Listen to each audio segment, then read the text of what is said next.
ಸಾಗರ್ ಹಿಯಾ, ನಿಮ್ಮ ಹತ್ರ ಸ್ವಲ್ಪ ಅರ್ಜೆಂಟಾಗಿ ಮಾತಾಡೋದಿದೆ. ಆಫೀಸಿಗೆ ಬರ್ತೀರಾ? ಸರಿ ಸರಿ, ಈಗಲೇ ಬರ್ತೀನಿ. ಸಾಗರ್, ಇವತ್ತು ನಾನು ನಿನ್ಗೆ ಇಷ್ಟವಾದ ಅಡುಗೆ ಮಾಡಿದ್ದೀನಿ, ಬಾ ಊಟ ಮಾಡೋಣ. ನಾನೀಗ ಅರ್ಜೆಂಟಾಗಿ ರಾಘವಾಚಾರ್ಯ ಹತ್ರ ಹೋಗ್ತಾ ಇದ್ದೀನಿ. ನನಗೋಸ್ಕರ ಊಟ ಕಾಯ್ಬೇಡ ನೀನು. ಊಟ ಮಾಡ್ಕೊಂಡು ಹೋಗು. ಬಾ ಸಾಗರ್, ಸಾಗರ್, please, ಏನ್ ಸಾಗರ್. ಹುಡುಗಾಟ ಇದೆ? ಸಾಗರ್, ಊಟ ಮಾಡ್ಕೊಂಡು ಹೋಗು, ಸಾಗರ್.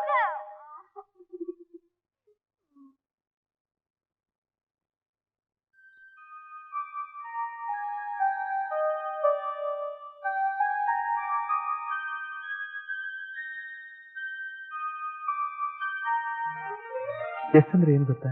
ಸರಳ. ಅಲ್ಲ, ಸಾಗರ. ಈ ಹೃದಯದಲ್ಲಿರೋದು ಸಾಗರ್ ಅಂತ ತೋರಿಸುತ್ತೆ ಇದೆ.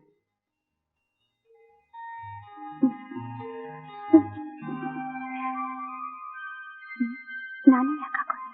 ಸಾಗರೇ ತನ್ನ ಕೈಯಿಂದ ಹಾಕಿ.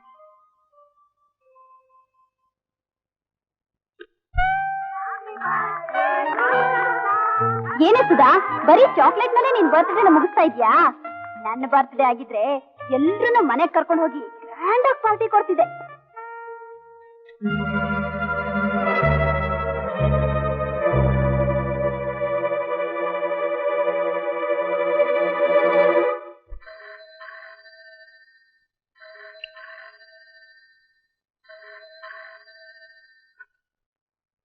ಹಲೋ ಹಲೋ ಸಾಗರ, ನಾನಪ್ಪ ಕಾಳಿಂಗರಾಯ ಮಾತಾಡ್ತಿರೋದು. ಸಾಗರ್, ಸರಳನ ಕರ್ಕೊಂಡು ತಕ್ಷಣ ಹೊರಟ್ಬಪ್ಪ. ಯಾಕೆ ಮಾವ? ಸಾಗರ್, ನಿಮ್ಮಪ್ಪ ಹಾರ್ಟ್ ಅಟ್ಯಾಕ್ ಆಗಿ ಹೋಗ್ಬಿಟ್ನಪ್ಪ.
ಸಾಗರ, ಏನಪ್ಪ ಇದು? ಮನಗೂ ಬರ್ದೆ, ಊಟನೂ ಮಾಡ್ದೆ, ಹಗಲು ರಾತ್ರಿ ಹೀಗೆ ಕೂತಿದ್ರೆ ಹೇಗಪ್ಪ? ನನ್ ಮಾತು ಕೇಳು, ಗಟ್ಟಿಯಾಗಿ ಒಂದ್ಸಲ ಒಂದೇ ಉಸಿರಿಗೆ ಹತ್ತು ಬಿಡು, ಮನಸ್ಸು ಹಗುರಾಗುತ್ತೆ. ನಿನ್ನ ಸಂಕಟ ಏನು ಅಂತ ನನ್ಗೆ ಅರ್ಥವಾಗುತ್ತೋ? ಏನ್ ಮಾಡೋಕ್ಕಾಗುತ್ತಪ್ಪ? ಭಾವನ ಆಯಸ್ಸು ಮುಗಿದಿತ್ತು, ಗುಣ ಹರಿದಿತ್ತು, ದೇವ್ರು ಕರ್ಕೊಂಡು ಬಿಟ್ಟ. ಬರೋಲ್ಲ ಅಪ್ಪ, ಮನಸ್ಸು ದೃಢ ಮಾಡ್ಕೋ. ನೀನು ಊಟ ಮಾಡ್ಲಿಲ್ಲ ಅಂತ ಸರಳನೂ ಊಟ ಮಾಡಿಲ್ಲ. ಅವಳು ನಿನ್ನ ಮೇಲೆ ಪಂಚಪ್ರಾಣ ಇಟ್ಕೊಂಡಿದ್ದಾಳಲ್ಲೋ, ಅವಳಿಗೋಸ್ಕರ ಒಂದು ತುತ್ತನ್ನ ತಿನ್ಬಾರೋ?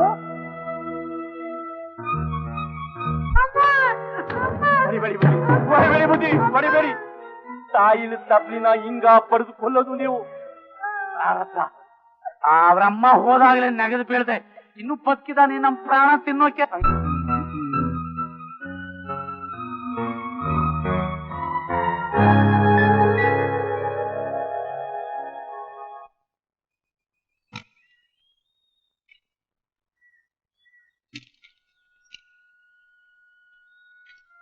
ಏನ್ ಲಕ್ಷ್ಮವ್ವ, ಸೌದೆ ಮುರಿತಾ ಇದೀಯಾ? ಚೆನ್ನಾಗಿದ್ಯಾ? ಏನಪ್ಪಾ ಅಂದೆ? ಹೊಟ್ಟೆ ತುಂಬಾ ಬೆಂಕಿ ಇಟ್ಕೊಂಡು ನನ್ ಚೆನ್ನಾಗಿದ್ದೆ ಅಂತ ಕೇಳ್ತಿದ್ದೀಯಾ? ದೊಡ್ಡ ಎಲ್ಲಿ? ಒಳಗವ್ರೆ, ಪಾಪ ಬಾ. ನೋಡಿದ್ರ ಯಾರು ಬಂದವ್ರೆ? ನೋಡಿಯಾ, ಯಾಕೆ ಹಿಂಗ ಆಗ್ಬಿಟ್ಟಿದ್ದೀರಿ? ಬನ್ನಿ ಬನ್ನಿ, ನನಗೆ ಇಷ್ಟೊಂದು ಹಚ್ಕೊಂಡ್ರೆ ಹೆಂಗೆ? ಕೂತು ಕೂತು.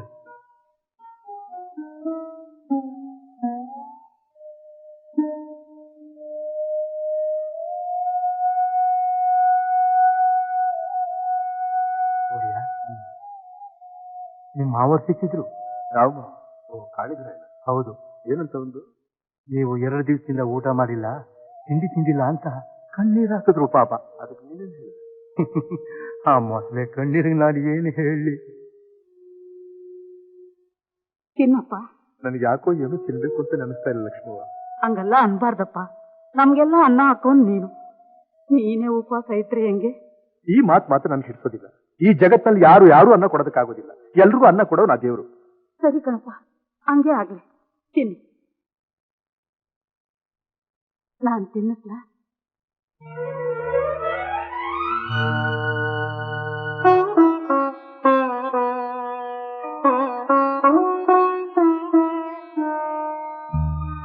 ಲಕ್ಷ್ಮವ್ವ, ನಮ್ಮಮ್ಮನ್ನ ಕಳ್ಕೊಂಡ ಮೇಲೆ ನಾನು ತಾಯಿ ಪ್ರೀತಿ ಕಂಡಿದ್ದೇ ನಿನ್ನಿಂದ.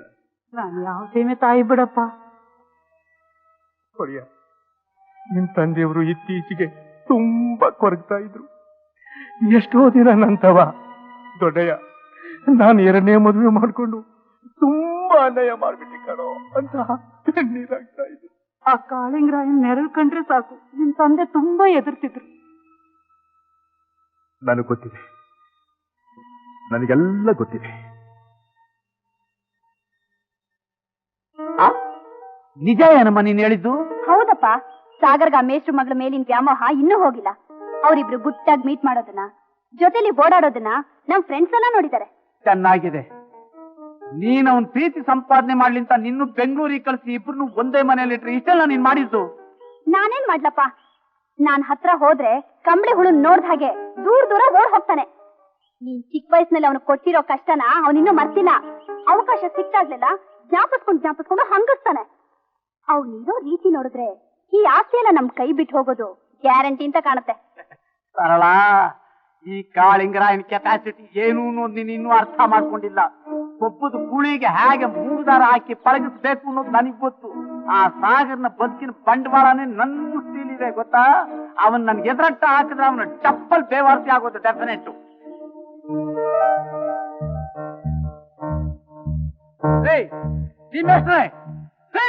ಬನ್ರಿ ಇಲ್ಲಿ. ಬನ್ನಿ, ನಿಮ್ಮ ಹತ್ರ ಉಪಚಾರ ಮಾಡಿಸ್ಕೊಳಕಲ್ರಿ ನಾನು ಇಲ್ಲಿ ಬಂದಿರೋದು. ಬನ್ರಿ ಇಲ್ಲಿ. ಅದೇನು ಖಾರವಾಗಿ ಮಾತಾಡ್ತಾ ಇದ್ದೀರಿ ನೀವು? ಏನ್ರಿ, ಯಾವ್ದೋ ಕಾಲದಲ್ಲಿ ಆ ಹುಡುಗನಿಗೆ 2 ಅಕ್ಷರ ಕಲಿಸಿದ ಸಲಿಗೆ ನಾನು ನೆವ ಮಾಡ್ಕೊಂಡು ನಿಮ್ಮ ಮಗಳ ವಯ್ಯಾರನ ಹುಡುಗನ ಮುಂದೆ ತೋರಿಸಿ ಅವನಿಗೆ ಗಂಟಾಕಿ ವಿಶ್ವನಾಥ ರಾಯರ ಆಸ್ತಿಗೆ ನಿಮ್ಮ ಮಗಳು ಯಜಮಾಂತಿ ಆಗೋದಕ್ಕೆ ಸಜ್ಜು ಮಾಡ್ತಾ ಇದ್ದೀರಲ್ರಿ. ಮುಚ್ಚಯ್ಯ ಬಾಯಿನ. ಇತಿಹಾಸ ಏನು ಅಂತ ಒಂದ್ಸಲ ಯೋಚನೆ ಮಾಡಿದೀಯಾ? ಕೈ ಹಿಡಿದು ಹೆಂಡತಿನ ಕಳ್ಕೊಂಡು ಕಣ್ಣೀರು ಹಾಕ್ತಾ ನಿಂತಿದ್ದ ವಿಶ್ವನಾಥ ರಾಯರ ಹತ್ರ ಬಂದು ಅವ್ರನ್ನ ಪುಸಲಾಯಿಸಿ ಅವ್ರಿಗೆ ನಿನ್ ತಂಗಿನ ಕೊಟ್ಟು ಮದುವೆ ಮಾಡಿದೆ. ಆಮೇಲೆ ಆ ಮನೆ ಅಧಿಕಾರ ವಹಿಸ್ಕೊಂಡೆ. ಅವ್ರು ಒಬ್ಬನೇ ಒಬ್ಬ ಮಗನ್ನ ಹೊಟ್ಟೆ ಕೂಳು ಹಾಕದೆ ಬೀದಿ ಭಿಕಾರಿ ಮಾಡಿದೆ. ಸಿಕ್ಕಿಲ್ದೆ ಪರದೇಶಿಯಾಗಿ ನಿಂತಿದ್ದ ಆ ಹುಡುಗನ ಕರ್ಕೊಂಡು ಬಂದು ಇದ್ದೇ ಹೇಳ್ಕೊಟ್ಟವನಯ್ಯ ನಾನು. ತಲೆಯೆಲ್ಲ ಮಾತಾಡ್ಬೇಡ. ಅದಕ್ಕೆ ಬೇಕಾದ್ರೆ ಕೂಲಿ ಬಿಸಾರಿಸ್ಕೋ. ಇನ್ ಹಾಗೆ ಹಣಕ್ಕೋಸ್ಕರ ಕೆಲಸ ಮಾಡೋನಲ್ಲಯ್ಯ ನಾನು. ಅವನ ಹಣ ಕದ್ದು ಆಸ್ತಿ ಮಾಡ್ಕೊಂಡೆ, ಹಾಲಿನ ಡೈರಿ ಇಟ್ಟೆ, ಸಕ್ಕರೆ ಕಾರ್ಖಾನೆ ಕೊಂಡ್ಕೊಂಡೆ. ನಿನ್ ಯೋಚಿತೆ ನನಗೆ ಗೊತ್ತಿಲ್ವಾ? ಅವತ್ತಿಲ್ದ ಪ್ರೀತಿ ಇವತ್ತು ಬಂದ್ಬಿಡ್ತ ಸಾಗರ ಮೇಲೆ ನಿಂಗೆ. ಎಲ್ಲ ಮೇಷ್ಟ್ರೆ, ಹಸುವಿನಂತ ಮನುಷ್ಯ ಅಂತ ನಾನ್ ತಿಳ್ಕೊಂಡಿದ್ದು ನನ್ನ ಮೇಲೆ ಸವಾರಿ ಮಾಡ್ತೀಯಾ? ಹಸುಗಳಿಗೂ ದೇವರ 2 ಗಟ್ಟಿಯಾದ ಕೊಂಬು ಕೊಟ್ಟಿದ್ದಾನೆ. ನಿನ್ನಂತ ಅಯೋಗ್ಯರಿಂದ ಆತ್ಮರಕ್ಷಣೆ ಮಾಡ್ಕೊಳ್ಳೋದಕ್ಕೆ. ಮೇಷ್ಟ್ರೆ, ಸಾಗರ್ ನನ್ನ ಅಳಿಯ, ನನ್ನ ಮಗಳ ಗಂಡ. ಅವನಿಗೆ ಬುದ್ಧಿ ಹೇಳಿ ಮದುವೆ ನಡೆಯುವಾಗ ಮಾಡಿದ್ರೆ ಸರಿ, ಇಲ್ಲದೆ ಹೋದ್ರೆ ಏನಯ್ಯ ಮಾಡ್ತಿ? ಕಾಳಿಂಗರಾಯ, ಕಾಲ ಈಗ ಬದಲಾಗಿದೆ. ಸಾಗರ ಈಗ ಎಚ್ಚೆತ್ಕೊಂಡಿದ್ದಾನೆ. ನೀನು ತಲೆ ಕೆಳಗಾಗಲಾಗ ಹಾಕಿದ್ರು ನಿನ್ನ ಆಟ ಅವನ ಮುಂದೆ ಸಾಗಲ್ಲ. ನೋಡ್ತೀನಿ, ನೋಡ್ಕೋತೀನಿ.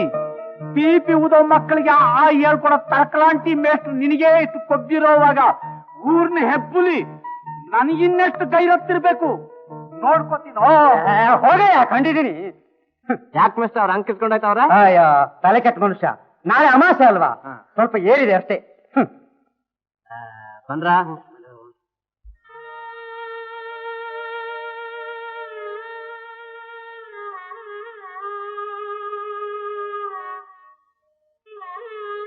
ಸಾಗರ,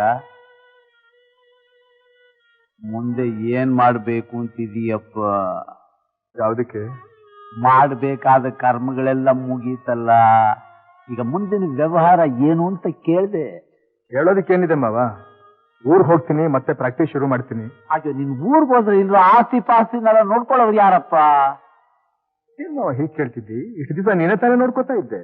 ಇಷ್ಟು ದಿನದ ವಿಷಯ ಬೇರೆ, ನಮ್ ಭಾವ ಇದ್ದ ಅವನಿಗೋಸ್ಕರ ನಾನಿದ್ದೆ. ಈಗ ನಾನಿದ್ದೀನಲ್ಲ. ನೀನಿದನ್ ಬಾಯಲ್ಲಿ ಹೇಳಿದ್ರೆ ಸಾಲದು.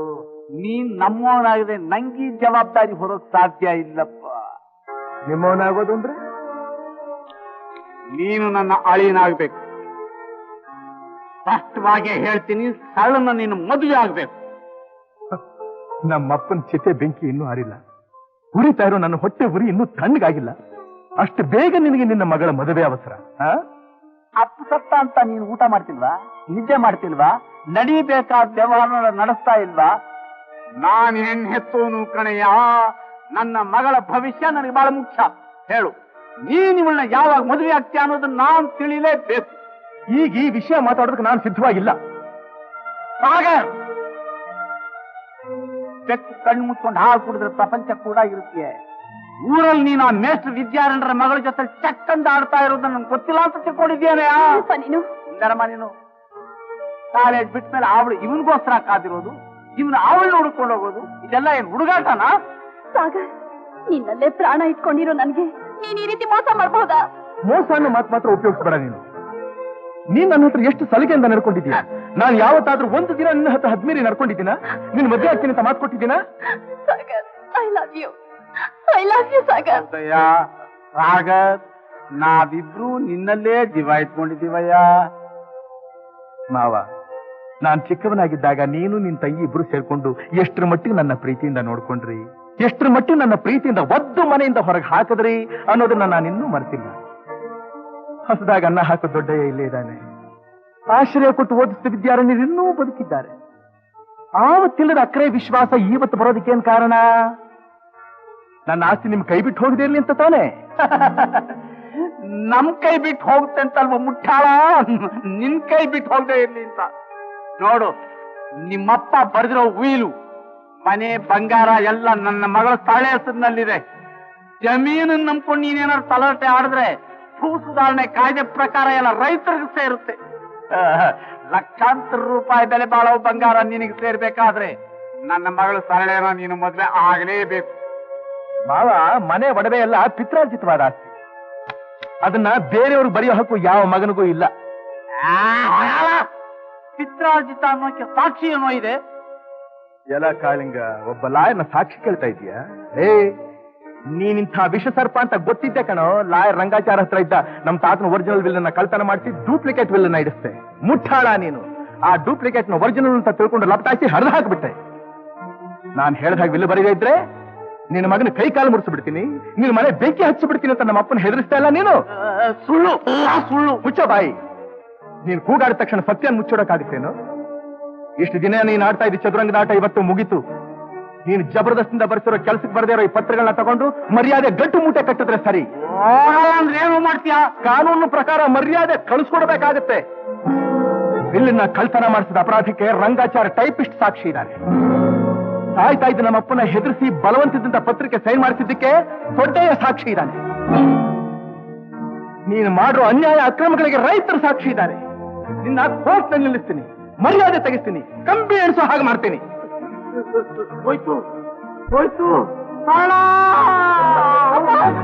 ದೊಡ್ಡಯ್ಯ, ಅವನ ತಲೆ ಮೇಲೆ ಬಕೆಟ್ ನೀರು ಸುರಿದು ಮನೆಯಿಂದ ಆಚೆಗೆ ತಳ್ಳು ಅವನ್ನ.